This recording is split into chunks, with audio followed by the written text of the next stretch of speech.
get a coach and get a mentor as soon as you possibly can. And even if you think you can't afford to do it or it's not the right time, it's past time. It's just, I think it can really help propel your career and just instill confidence and really help you determine your why and get on a set path and push you out of your comfort zone. All the things that you probably know as a coach, but I just can't advocate and be a proponent for it anymore. It's really great. It's super helpful.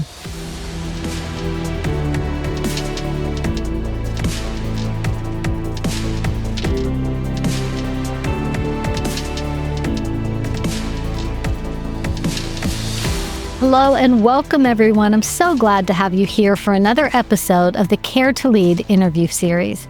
Today, we're going to be discussing something that's very near and dear to my heart, and that's how to balance the board, specifically how to get more women on the board of directors and executive leadership teams. We are joined today by a powerhouse female executive, Deanna Walker, CEO of Venturity Financial Partners. Welcome, Deanna, and thank you so much for joining us. I'm happy to be here. Thanks for having me. You are such a role model for women, and I'm excited for you to share more of your story. Can you share with us how you came into this entire industry? Oh, wonderful. That's a great question. So prior to coming into the accounting services, financial advisory industry, I had about a 10-year banking career. I actually was in investment banking and then acquisition financing. And the reason I like to bring that up as the foundation is that when we were out there looking for, capital for companies or making decisions on lending, we had to very quickly go into companies, assess the situation, whether it was management team, their financials, their industry position, all those types of things to help really make a decision as to whether or not it made sense to lend to them. Fast forward to what we do, going into companies to work with them and help them solve problems that manifest themselves through accounting and finance, but really tell the story of their business.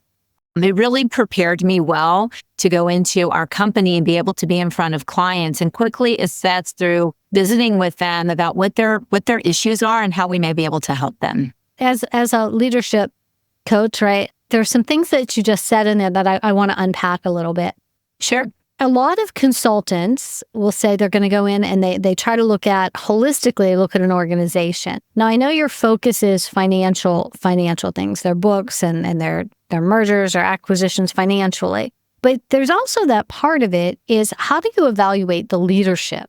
Because it doesn't matter what's happening in the books. If the company doesn't have really solid leadership, they're not going to continue to grow whether you lend to them or not. Absolutely right. And we can apply the same thing when working with them on their accounting and finance to get them good information. They definitely have to be bought in.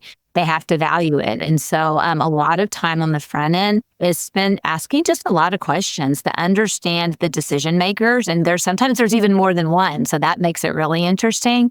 What their pain points are, how they make decisions, what their underlying value system is. And all of that is very critical. I often say to our team, we're in the people business. We just happen to do accounting, because the organizational behavior aspect, but just really getting a feel for who you're working with, really trump everything. It's so important. So, we, in addition to asking questions related to the tactics of their financials, we really try to get in there and understand the dynamics of how they problem solve, how they make decisions, how they work with their existing team members, much less as coming in as a third party to work into a trusted advisor status. So understanding sort of the as is with their leadership style is super important. So not using any names. Do you have any stories you can share with us about maybe a venture that you got into and said, we got to put the brakes on here because the leadership isn't ready? Yes. We sometimes say no, a good amount of times we're going into situations, and if we need to say no, we say no. And a lot of times it's driven by that, because when you get into a relationship to shore up financial information or whatever it is, ours happens to be accounting and finance. It could be strategy. It could be an operational initiative, whatever. It's going to take just as much involvement and engagement from the folks you're trying to help. So we have quite a few of those stories, and they generally, honestly, Cynthia, take on the same kind of format of just being invested and setting expectations. And we have had situations where we've gotten started in something and we've had to call a timeout or put the brakes on and sometimes even walk away and just say, hey, you know what? It's just not the right fit. And it's not necessarily personal. It is business. But we get hired to help our clients effect a change, but they have to really be committed to that change because we can only be as good as the information that, we're getting and the engagement that we have on the other side. So those have been some of the interesting things as a leader to step away sometimes from an engagement where on our end, it may give us the opportunity to, bring in revenue and profitable revenue at that. But if the values aren't aligned, it's generally not going to result in a successful relationship. So we definitely have had those. And one most recently, the company was in a pretty tough predicament and we came in to help solve problems, but there were a lot of things on the line personally for the leadership team. And throughout the process, those times there's desperation that comes in or just, try different things that play into it. And that became portrayed upon us, like just bringing everybody into that mix. And it's difficult and challenging sometimes to sort of maintain your own values alignment and not get carried away with all of that when, and maintain kind of a steady state or a voice of common reason. And we can do that and we do it really well with a willing participant. But if someone's not willing to kind of take us up on that, we may have to make a difficult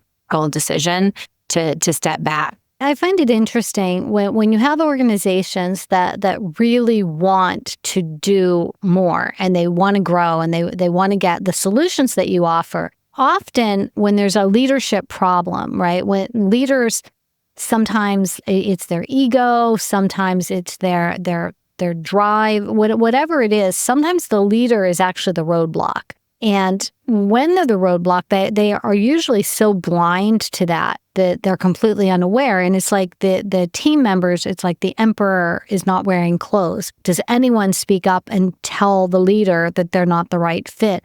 So I'm curious, does Venturity Financial, when you run into that, do you have a team of executive coaches that you work with that go in and really help navigate the leadership aspect of it so that because if not, they're going to be looking at you to solve problems that really aren't in your wheelhouse. Yeah. So we definitely do. I mean, we have folks that we can bring into that situation. But I would say even within our own existing relationship, we recognized that about 6 or 7 years ago. And we put our own, we call it client experience, but we put our own program in place that really runs alongside of our great accounting services that is purposeful touch points with clients and communication. And it's based on 3 things. It's the communication, an active partnership, being vulnerable, getting out there and being transparent. So when we run into those situations on the surface, now we have a process on our team I referred to it earlier, call a timeout and in a very respectful way,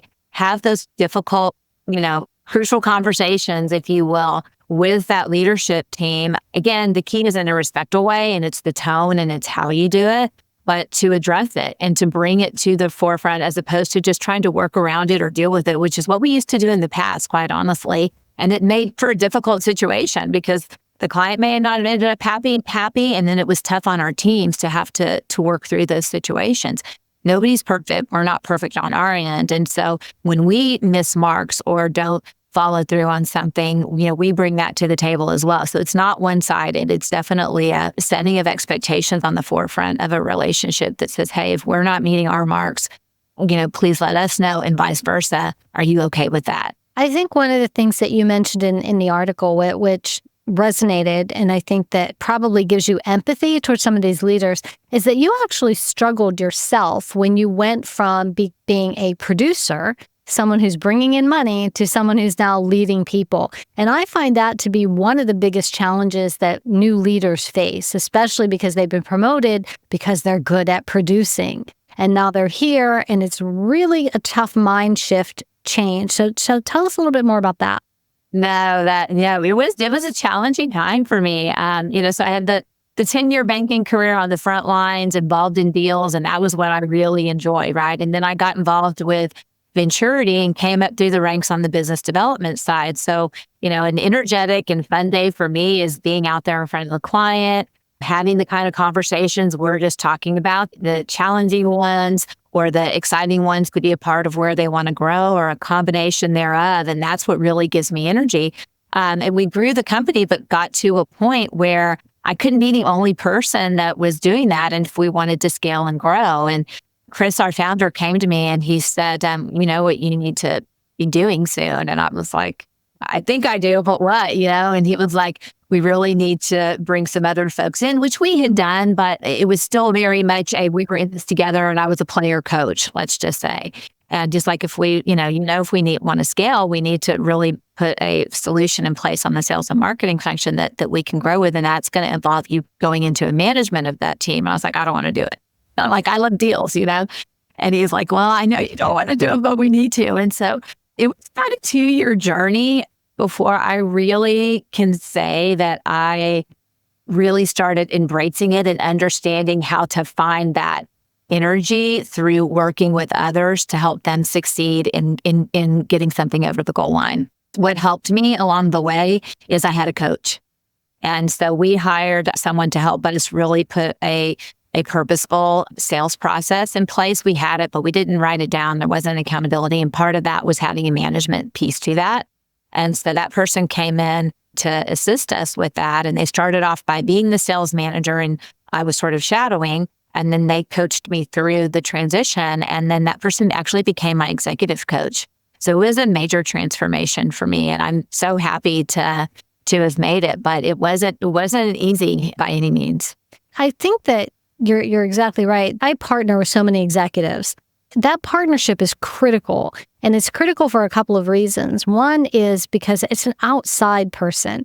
They have absolutely no agenda, and no matter how close you are to the people on your leadership team and your colleagues, they have an agenda. They might have the same agenda as you, but it's about the company, where an executive coach, all they care about is your success, your success. And that's really powerful as you're trying to navigate something like you were trying to navigate over those 2 years. So I'm really glad to hear that you did it with the use of an executive coach.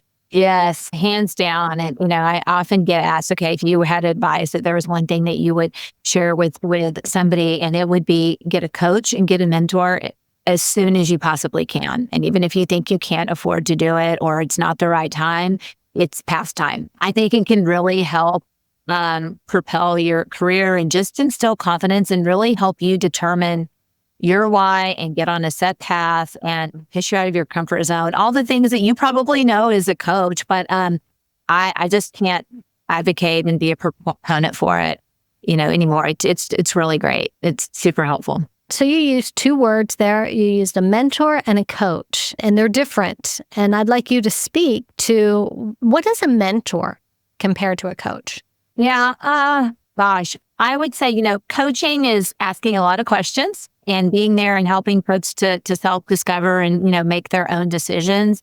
I see a mentor, some similarities in that, but I think the biggest key for a mentor is maybe just to be there for support. And it's more initiated by the individual as well, to just provide maybe some guidance of what it could look like for that person. Usually when you're mentoring somebody, they're aspiring to maybe a path that's similar to the one that you're on. And so I do a lot of that with young women who are in the finance industry that want to figure out a way for them, which is key to strike the balance between, being what they want to be at home for their families, but also having a meaningful career. And so, when I mentor in that situation, it's not as deep into the self-discovery and coaching, but it's more of the encouraging and the support and the encouraging them to find their way with it versus just looking at some of the folks that are further along in their career and trying to map their plan exactly like them, just having the confidence to map their own plan and to, as a mentor, be able to support someone through that, to just encourage them. And I think it's key where a mentor usually is in the same field, same industry, and they've already forged a path. Where a coach doesn't have to have any experience at all in an industry. They have experience in coaching, which is an entirely different skill set. So it's important for especially women, because we're going to be talking about powerful women in a moment here, but it's important for all leaders and all people that are growing in their career to have both. You need that person in your industry that you look up to and you say, I can learn from this person. I can learn the tactics. I can learn the nuances. I can learn things that this person's already messed up, and to have that coach to help you make the choices. So there are two. And that brings me to my next question for you is, why do you see it as important to have more women in some of these really powerful positions? Well, I think women bring a different perspective to the table that's complementary to our male counterparts. And I just think that we can, especially around communication and vulnerability and empathy, generally speaking, we seem to be more naturally wired toward that. Not that our male counterparts don't have that, but it's just a nice complementary skill set. And, I was still very fortunate myself to have had the opportunity in finance from the very beginning to have what I'll call an appropriate seat at the table throughout my career. Even younger in my career, I just had mentors and coaches that brought me along and included me. And I just feel really strongly that I want to give other females that opportunity as well, because I think we can, whether it's finance or any other industry, I just think there are some skill sets and perspectives that we bring to the table that really can bring all issues to the forefront and have discussions be just very well thought out and include all aspects of what need to be discussed. I like having the diversity of thought. Yes. By having women. I also think there's advantages to different generational things in executive leadership, especially in board positions. It's not just an ethnic or gender. Diversity of thought is critical in leading organizations. And I think that you're speaking to that as well. I do. I mean, I look forward to a time where we're not talking about, diversity of, ethnicity or gender or anything like that, and that we're really evaluating folks for the talents that they bring to the table and their uniquenesses of talents. And I think what helps us to discover those is self-awareness that we have within ourselves about what our strengths are and what we can bring to the table, and working on those, as well as being vulnerable about the things that maybe we aren't as good at. And then being able to get in a group and understand where each other stands in that way, and then combine to bring together the strengths and fill in around the vulnerabilities to create that unified front within the group that you're working with. And so, a lot of the things around organizational behavior, the soft skills that are coming into the workplace now, I think will really give us the opportunity to really go deeper in that diversity of thought and understand it. And I think one of the things that I like to use those tools for is to have my own self-awareness, but to also help me modify the way I bring myself to the table for those around me so that I can bring out the best in them as well. I think it's interesting, and right now, that I shouldn't probably say this, but I'm going to say this anyway. I think right now it's harder for leaders of organizations there's so much divisiveness in our country. I mean, it is a hard divide. It's not even a minor divide. So when we're bringing people in to our organization and everybody's at work and we're trying to get along and we're trying to look at each other's thoughts and we're trying to be empathetic, and some of the words you use, strategic communication, empathy, curiosity, when we're trying to teach all of that and encourage all of that and embody all of that in our organizations, and then when you go home from work and you're scrolling social media and you see your coworker's social media post that is full of vitriol and hate and anger, it's really challenging for leaders. So what are some of your thoughts on that, and how do you navigate these divides that are in our country right now? Yeah, I mean, so we're a very diverse organization, and I think that's the one thing we pride ourselves on. So for us, we respect everyone's decisions about what they bring to the table. But I think the bottom line for us, and we are very, very set values that we live by, and a lot of them start with, no jerk policy and being kind and having mutual respect. And so those are the things that we're going to live by at work. And so it's how we treat each other. And that kindness, that may sound silly, kindness and respect are really at the root of all of that. And so I don't generally too much, more and more personal life is coming into the workplace. but their positioning on things, we try to lead out of the workplace. So, in terms of being empathetic or providing flexibility, it's around their situations and how they can, what's needed to be able to do their job and take care of what they need to at home. But we generally don't tend to get too much into people's opinions or beliefs about, positions on things. And we kind of check all of that at the door, along with our egos, quite honestly. And so when we're here at work, we're focusing on just treating each other with respect and meeting people where they are around the decision making that we have to make, at work-related issues. And I think that's fair. And I am 100% on board with exactly what you said. And as a person who's very active on LinkedIn, I'm on LinkedIn a lot, I often see posts, very political, no matter what side, either side. It's just very strong in a belief and a statement. As an employer, I would think that there's a challenge because that person, when they're on LinkedIn, is also linked to your company. So do you have a policy on what someone can post and a professional, on their Facebook, their Instagram, like that's on them. But when it comes to something like LinkedIn and it's a professional platform, they're speaking out as a member of your organization. Do you have a policy on that? How do you address it? Or have you thought about it? Yeah. Well, I would say we don't have a specific policy necessarily. And I tend to, try to shy away as much as possible from policy because we are pretty collaborative culture. So we do a lot of expectation setting. So from the very beginning of our interview process, we're hiring for values alignment.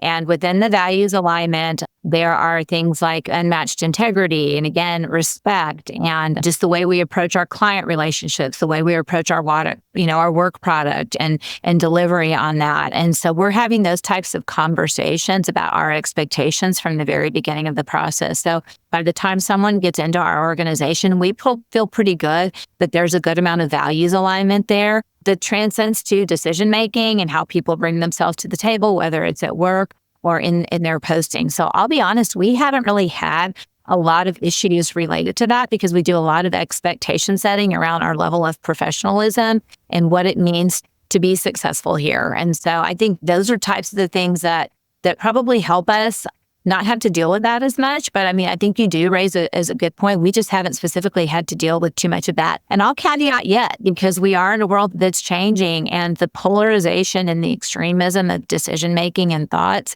is really challenging. And I think it's not healthy for any of us, right? And my hope is, and if we can make changes, that we can get away from that polarizing, thought processes and those types of decision-making and really try to not be so strong. You want to be strong and you want to be convicted about things, but you want to do it in the right kind of way. And I love what you said. I love the fact that you're right. When you hire with an alignment in values, that's half the battle right there. I also think as leaders and as leaders of organizations, we almost have a responsibility to keep pushing forward with how to share views.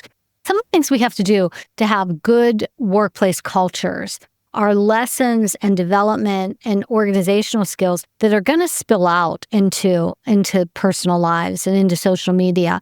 So I think that it's part of our responsibility as organizational leaders to consistently be talking about values and to be talking about that alignment and how you show up, whether it's at a work meeting or on a social media post. Unfortunately, I think a lot, it's falling more to employers to have to just practice those skills and show those skills and make sure our people have those skills and critical thinking skills. And all of these skills that we're learning at work are going to help the divide, I think, in our country.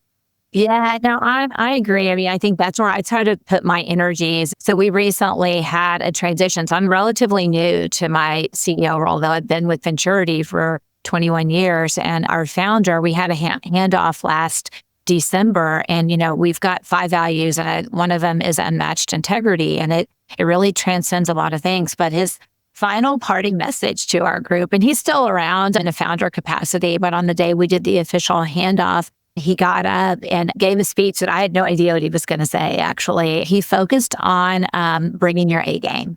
And he defined what that meant for our organization. And I guess I would say redefined, because we do spend a lot of time in investing in our culture and talking about it. And I'll explain what that means in just a minute. But he gave just a really passionate and uplifting speech about bringing your A game, to everything you do. And he said, to the office. And then he also added to your personal life, so that you can get the most out of it. And it was around doing your part to get back, to our community, our society, our team here, our clients. And so we've continued to refer to that over the last 5 months, because now we all know what that means for us and our organization, because he did define it, which is great. We started investing actively in our culture in 2012, and we've partnered with a couple of different organizations to do that. Small Giants being one of the, Zingerman's, Great Game of Business, and now most recently a group called Tugboat. And I bring them up because it's a group of companies and organizations, and there's a lot of crossover between these organizations that really support the kind of decision making that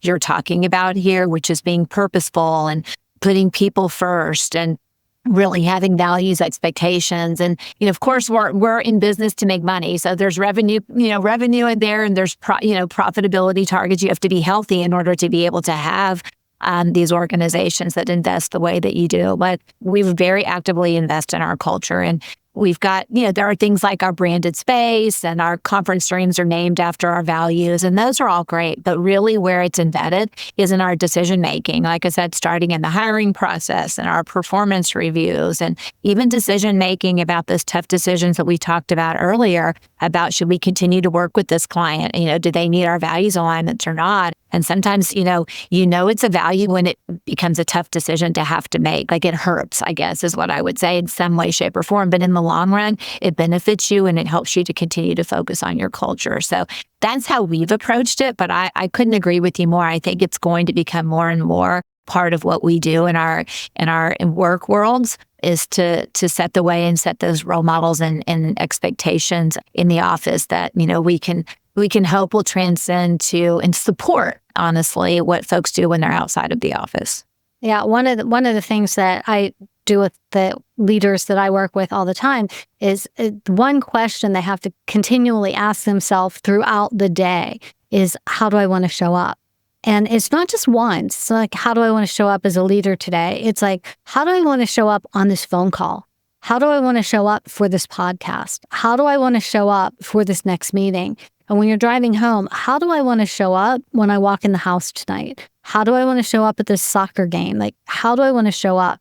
And if you keep asking yourself that consistently, it helps you as a leader stay aligned to your own core values. Because when we're under stress, and when we're busy, and when we're juggling 5,000 things at one time, it's easy to forget how we want to show up. So for asking over and over is so important. No question. I think it's also easy to defer to those areas where maybe you need to work on, right? When you are under stress, like, you kind of revert back to those things. And so if you can have purposeful approaches beforehand, we are very big here about meeting prep.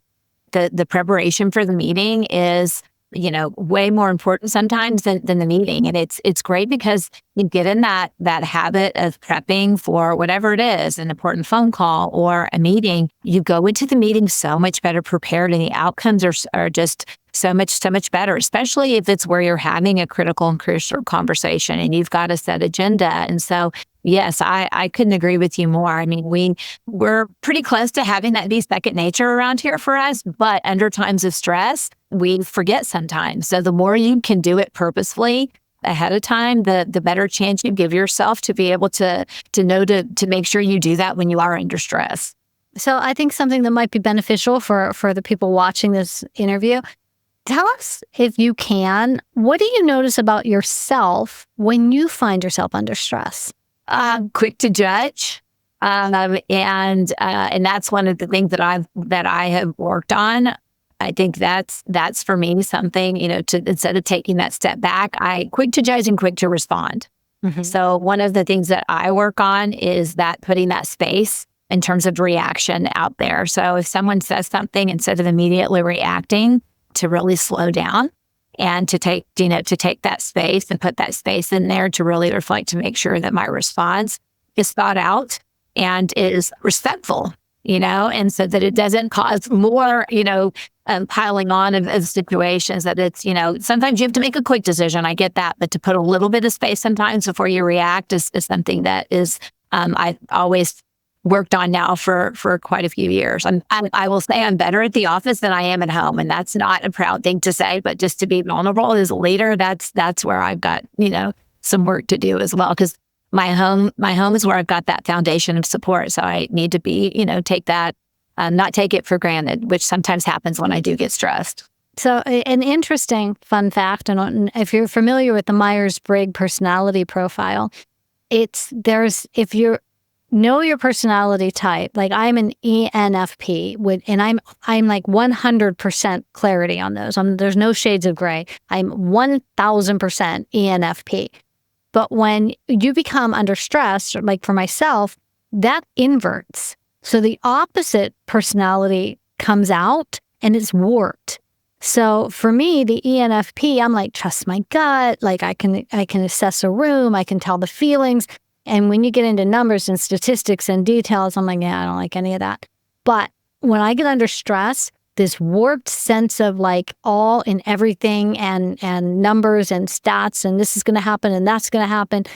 And I can see it. There's a book called Was That Really Me? And that's what it was about. And after reading that book, I can see it so clearly when I'm under stress. Okay, I'm obsessing about something that I know nothing about because it's this warped sense of my personality. I haven't done Myers-Briggs, I'm familiar with it, but I've done DISC and we use Culture Index. And there's a whole host of things like that I've done throughout the years, strength finders, and I generally know, my personality. And one of the things is I've got a level of very high expectations and perfectionism. So for me, that's why that quick to judge and, making sure that I'm not just going to get out there quickly with my reaction of quick processing and to really take a step back. I know that's where it's going to go for me because I want to go to that detail and I want to ask a lot more and I want to probably take it too far sometimes. And that's what happens when I get under stress and I feel vulnerable and I'm not sure about something. I want to just really go deep in it. And so especially as a leader of our entire organization, that's the worst thing I can do, right? I need to be able to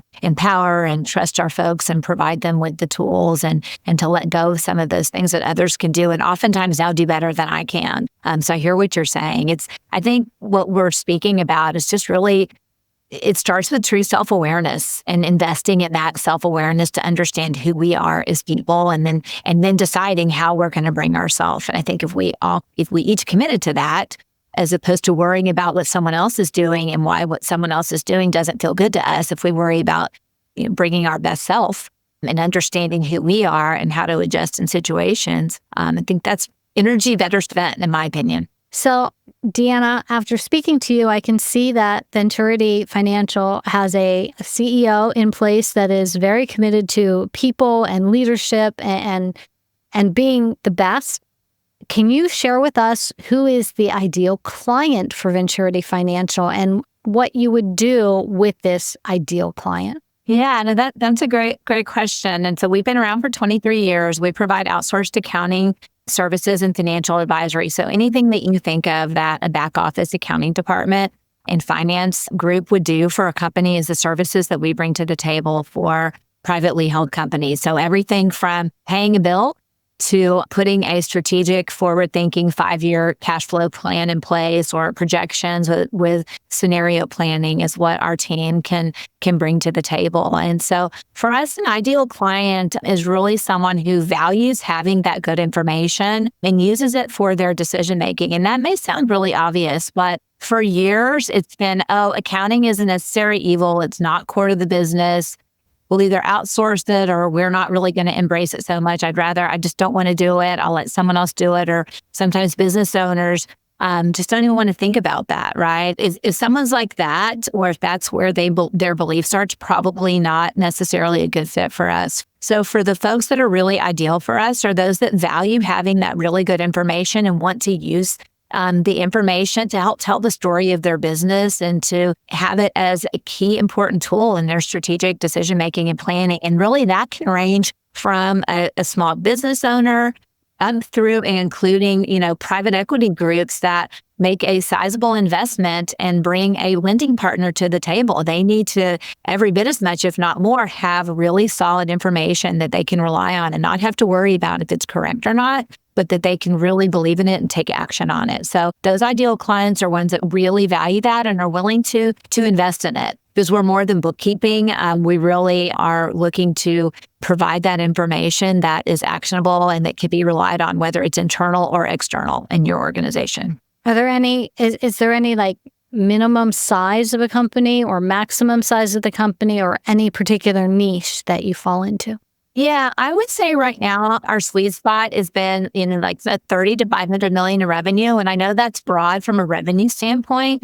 There is complexity of the business and, what it takes to get the accounting done that plays into that as well. We've got some industry specializations that have come up more by default than design, but we have been focusing on them recently. And those have been real estate, healthcare, nonprofit, professional service like ourselves. And we're also really good at that. We work with companies, though, that are in the manufacturing and distribution space, too. I think one of the things that makes us unique as an organization over the years is that we have an underlying approach to process of how we work with our clients and to get a little bit technical, how we close the books every month and the approach that we take with that and the diligence that we place on that. But we layer on top of that a level of flexibility that says we can work in whatever system you bring to the table. We can work in a whole host of industries.